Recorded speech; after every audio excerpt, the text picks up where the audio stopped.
Okay, Dr. Leon Schreiber, who tomorrow will be sworn in as the Minister of Home Affairs, is with us now. In Tom Eaton's satirical column, which appears in the Business Day on a Tuesday, he's quite funny about the cabinet. And I'm trying to find it very quickly. There was a sharp-edged elegance in the promotion of Leon Schreiber to Home Affairs Minister. What better way to silence, or at least exhaust, one of your loudest and harshest critics than by burying him under that vast broken machine and telling him, if you are so clever, how about you show us how it's done? Will you be able to do that, Leon? Good afternoon. Hi, John. I think the young people say challenge accepted, right? And that'll be my response to Tom Eaton's piece. It's good to be with you again. Yeah, it is an extremely dysfunctional department. I don't think there can be any argument about that. Yes, no, indeed. And what I can say is I've hit the ground running because I'm just speaking to you now after having the first meeting with the department, actually even before being formally sworn in. So, yeah, that's given me a good sense of the big picture. And I think every single South African understands the scale of the challenge we face. I mean, you just have to go and stand in one of those queues that sometimes start at 4 a.m. and maybe even end with people not being helped by the end of the day to understand the scale of the issues. I think this phrase of system offline has become almost a South Africanism, and it's something that we always handle with some humor as well, but it's actually a very serious problem that we need to confront.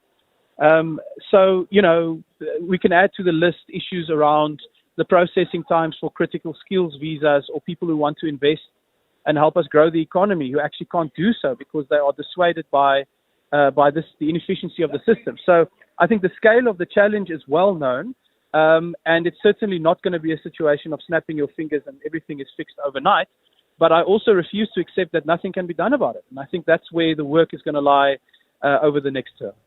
Already, knowing that I'm talking to the man who's going to be Home Affairs Minister, already having meetings as designate Home Affairs Minister, are saying, what about this? What about that? What about that? And they're raising a whole range of issues around the efficiency, the offline, how long they have been waiting, this application, that application is taking forever. They're raising all of those things. I mean, what then becomes your priority, or do you try and do both in terms of fixing the practicalities of getting the system more efficient so that people stand in line for less time, are dealt with more efficiently, wait less time for their passport or their, ID document or whatever it is that they're engaging Home Affairs for, or policy matters? Or do you try and do both together?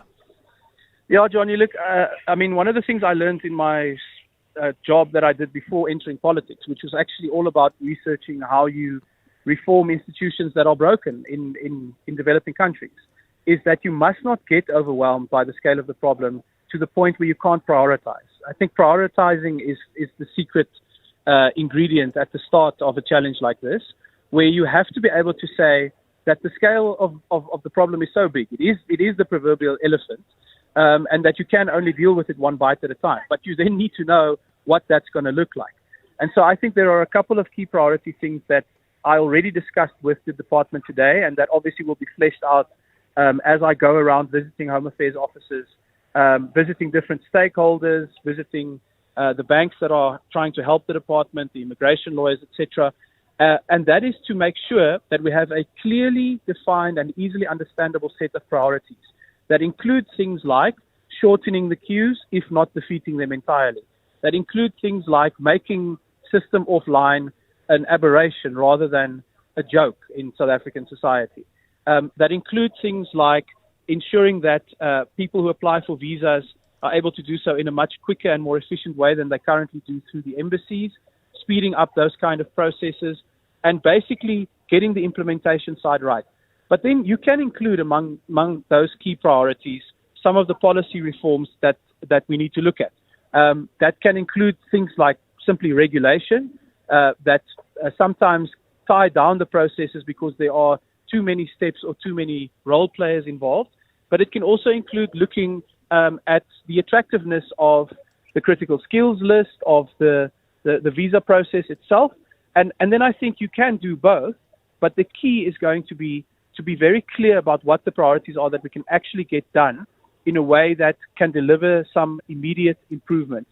And one of them that I'll mention here now, one of the issues that have been coming up a lot and I can assure you my mailbox is going to crash very soon because of all the people that are reaching out. If you think a lot of people are saying that to you, you can imagine what my phone and inbox looks like. Is the issue of the concession that has expired, whereby, I mean, really in a quite strange manner, there is a concession granted because of delays in processing certain visas where you can continue to be in the country legally if you have the receipt that you applied. But then there's an expiry date to that and not communication that indicates to people what happens next. That is something that I'm going to be addressing within the next day or two to make sure that we give people the understanding that Home Affairs is going to communicate better with you, to say to you, don't panic, this is how we're dealing with it.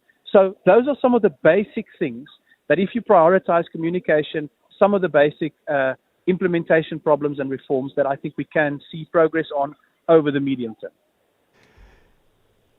There is a question about how much you can do on your own, because you are going to need a supportive team.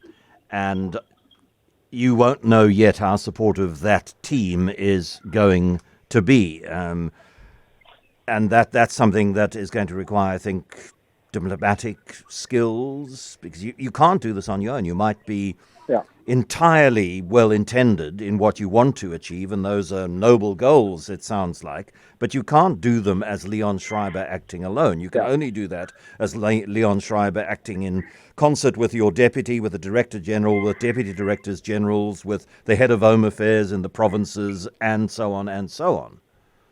Yeah, and with the almost 9,000 staff members at Home Affairs, not to mention at entities like the Border Management Authority, etc. So you're absolutely right about that. But one of the things that I said very clearly in the meeting that we had today is that no one should think that there's some kind of witch hunt or a tarring of every official in Home Affairs with the same brush. That is not what this is about. There's going to have to be a zero tolerance for mismanagement, for incompetence, and for corruption, and that has been something that I made very clear this morning. But on exactly the same level of intensity, there is going to also be a focus on rewarding officials that go the extra mile, because first of all, those people do exist in Home Affairs, but secondly, what we need to do is to make these processes more efficient so that working at Home Affairs becomes a more rewarding experience. Because I can't imagine what it's like to be an official at Home Affairs where people have been standing in queues for 6 or 8 hours, finally arrive at your desk, and then the system is offline. I mean, I just cannot imagine as a human how bad that must feel.